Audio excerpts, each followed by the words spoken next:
Bienvenue, vous écoutez Azimut. Ici, on parle orientation avec les parents qui s'intéressent à l'orientation scolaire de leurs ados. Azimut s'appuie sur des dizaines de spécialistes de l'orientation pour vous informer et vous conseiller. Vous pouvez retrouver l'ensemble des contenus classés par rubrique et par situation sur notre site azimut-orientation.com. Et surtout, n'oubliez pas de vous abonner à notre newsletter. Vous recevrez ainsi les informations de mise à jour et de l'actualité de l'orientation. Bonne écoute. L'une des questions qui se pose très souvent pour les jeunes qui veulent devenir ingénieurs concerne le choix entre une formation généraliste ou spécialisée.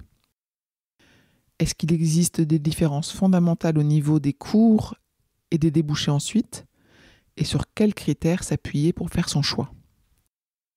Toutes les écoles et les formations d'ingénieurs en France dispensent à la fois des enseignements généraux qui permettent aux futurs diplômés de s'adapter à différents secteurs au cours de sa carrière et des enseignements de spécialité qui le rendent opérationnel dès sa sortie d'école. Un mélange que chaque école dose comme elle le souhaite en fonction de son histoire, de ses spécialités et de ses débouchés. L'intérêt d'une formation généraliste réside dans son vaste champ de possibilités. Les élèves ingénieurs y suivent des cours variés qui apportent une vision scientifique et technique pluridisciplinaire, ainsi qu'une capacité à travailler de façon transversale dans tous les secteurs d'activité.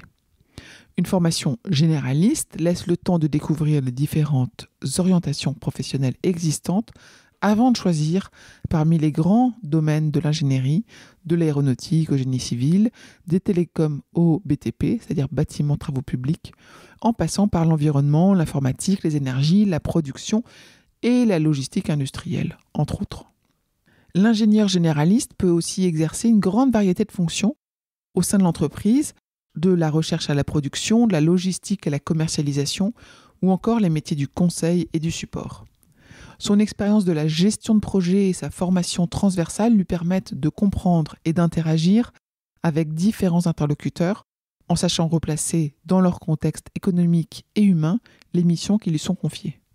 Ce type de formation correspond bien aux esprits curieux qui ont envie de découvrir les différents domaines de l'ingénierie avec des capacités équilibrées dans différentes matières scientifiques.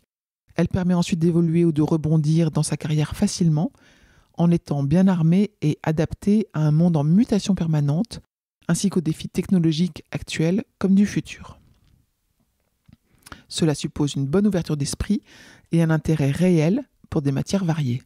Une formation d'ingénieur spécialisé permet d'entrer plus vite dans le concret et de devenir un expert de son domaine. Elle offre, cette formation d'ingénieur spécialisé, la possibilité d'assouvir sa passion pour un secteur professionnel en particulier comme l'informatique, l'aéronautique, la construction ou pour une matière ou une discipline spécifique comme la chimie, la biologie ou la mécanique par exemple. Même si la formation est spécialisée, elle comprend en France plusieurs matières. Par exemple pour une école informatique, mathématiques, électronique et informatique. Et un quart des enseignements concernent les sciences humaines et sociales comme la gestion, le droit, le management, ainsi que les langues vivantes comme les formations généralistes. Pour mieux comprendre si la formation est généraliste ou spécialisée et si elle correspond vraiment à ce que votre enfant cherche, il est essentiel de vérifier les différents cours enseignés et le volume horaire correspondant. Au-delà des débouchés variés dans tous les secteurs d'activité, souvent valorisés par les écoles. La dénomination généraliste peut être parfois un peu galvaudée et utilisée de façon abusive par certaines écoles qui forment plutôt autour d'une thématique sectorielle.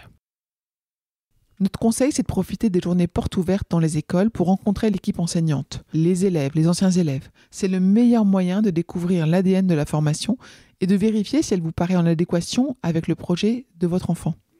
Car ce choix dépend avant tout de lui, de votre enfant, de ses centres d'intérêt, de ses envies, puisque c'est sa motivation qui fera la différence pour devenir ingénieur d'ici quelques années, en exploitant pleinement ses premières expériences professionnelles réalisées au cours de son stage ou de ses stages.